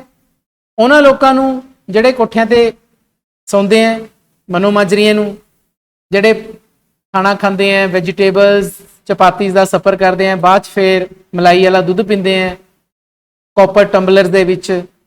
ਫਿਰ ਉਹ ਇੱਕ ਦੂਜੇ ਨੂੰ ਕੀ ਕਹਿੰਦੇ ਨੇ? ਆ ਗਈ ਮਾਲ ਗੱਡੀ, there is the goods train, ਮਾਲ ਗੱਡੀ ਆ ਗਈ ਬਈ। It is like saying good night. ਇਹਦਾ ਮਤਲਬ ਹੁੰਦਾ ਹੈ ਕਿ ਉਹ ਇੱਕ ਦੂਜੇ ਨੂੰ ਕੀ ਕਰ ਰਹੇ ਨੇ? ਗੁੱਡ ਨਾਈਟ ਕਰ ਰਹੇ ਨੇ। ਮਾਲ ਗੱਡੀ ਆ ਗਈ, ਹੁਣ ਆਪਣੇ ਸੌਣ ਦਾ ਟਾਈਮ ਹੋ ਗਿਆ, ਸੌ ਜਾਓ। ਆਪਾਂ ਤਾਂ ਇੱਕ ਦੂਜੇ ਨੂੰ ਗੁੱਡ ਨਾਈਟ ਕਰਦੇ ਆ, ਉਹ ਕੀ ਕਹਿੰਦੇ ਨੇ? ਆ ਗਈ ਮਾਲ ਗੱਡੀ, ਚਲ ਵੀ। ਉਸ ਤੋਂ ਬਾਅਦ ਕਹਿ ਕੇ ਉਹ ਸੋ ਜਾਂਦੇ। There is the goods strain. The mullah again calls the faithful to prayer by shouting at the top of his voice। ਹੁਣ ਦੇਖੋ ਉਸ ਗੁੱਡ ਸਟ੍ਰੇਨ ਦੇ ਆਉਣ ਦੇ ਨਾਲ ਕਿਵੇਂ ਹਾਲਾਤ ਚੇਂਜ ਹੁੰਦੇ ਆ। ਤਾਂ ਮਨੋ ਮਾਜਰੀ ਦਾ ਇੱਕ ਦੂਜੇ ਨੂੰ ਮਾਲ ਗੱਡੀ ਕਹਿ ਕੇ ਕਿ ਆ ਗਈ, ਸੋ ਜਾਂਦੇ ਨੇ। ਜਿਹੜੇ ਮੁੱਲਾ ਜੀ ਨੇ, ਮੌਲਵੀ ਜੀ, ਇੱਕ ਵਾਰ ਫਿਰ ਉਹ ਕਾਲ ਕਰਦੇ ਨੇ, ਅਜ਼ਾਨ ਕਰਦੇ ਨੇ। ਦਾ ਫੇਥਫੁਲ, ਫੇਥਫੁਲ ਮਤਲਬ ਜੋ ਉਹਨਾਂ ਦੇ ਪੈਰੋਕਾਰ ਨੇ। ਕਾਦੇ ਲਈ? ਪ੍ਰੇਅਰ ਲਈ।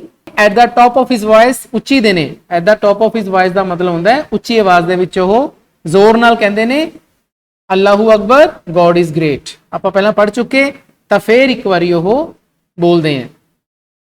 ਦਾ faithful note their amens from their roof tops. ਇੱਥੇ ਤਾਂ ਫੇਥਫੁਲ ਕਿਹਾ ਗਿਆ ਮੁਸਲਿਮ ਲੋਕਾਂ ਨੂੰ, ਕਿ ਜਿਹੜੇ ਮੁਸਲਿਮ ਲੋਕ ਹੈ ਜੋ ਉਸ ਨੂੰ ਵਿਸ਼ਵਾਸ ਕਰਦੇ ਹੈ, ਜੋ ਇਸਲਾਮ ਧਰਮ ਦੇ ਪੈਰੋਕਾਰ ਨੇ, ਉਹ ਆਪਣਾ ਰੂਫ ਟੌਪ ਤੇ ਜਾ ਕੇ, ਕਿਉਂਕਿ ਰੂਫ ਟੌਪ ਤੇ ਬੈਠੇ ਹੁੰਦੇ ਨੇ, ਮਕਾਨਾਂ ਦੀ ਛੱਤ ਤੇ ਬੈਠੇ ਹੁੰਦੇ ਨੇ, ਉੱਥੇ ਜਾ ਕੇ ਉਹ ਐਮਨ ਕਹਿੰਦੇ ਹੈ। ਐਮਨ ਦਾ ਮਤਲਬ ਹੁੰਦਾ ਹੈ ਸੋ ਬੀ ਇਟ। ਐਮਨ ਦਾ ਮਤਲਬ ਹੁੰਦਾ ਬੇਟਾ so be it. So be it ਦਾ ਮਤਲਬ ਹੁੰਦਾ ਹੈ ਕਿ ਹਾਂ ਅਜਿਹਾ ਹੀ ਹੋਵੇਗਾ। ਜਿਵੇਂ ਕੋਈ ਕਹਿੰਦਾ ਨਾ ਗੋਡ ਇਜ਼ ਗ੍ਰੇਟ, ਕੋਈ ਤੁਹਾਨੂੰ ਕਹੇ ਕਿ ਪਰਮਾਤਮਾ ਸਰਵ ਸ਼ਕਤੀਮਾਨ ਹੈ ਤਾਂ ਤੁਸੀਂ ਕਹੋ ਕਿ ਹਾਂ, ਤਾਂ ਉਹਦਾ ਮਤਲਬ ਇਹੀ ਹੈ, so be it. The Sikh priest murmurs the evening prayer to a semicircle of drowsy old men and women.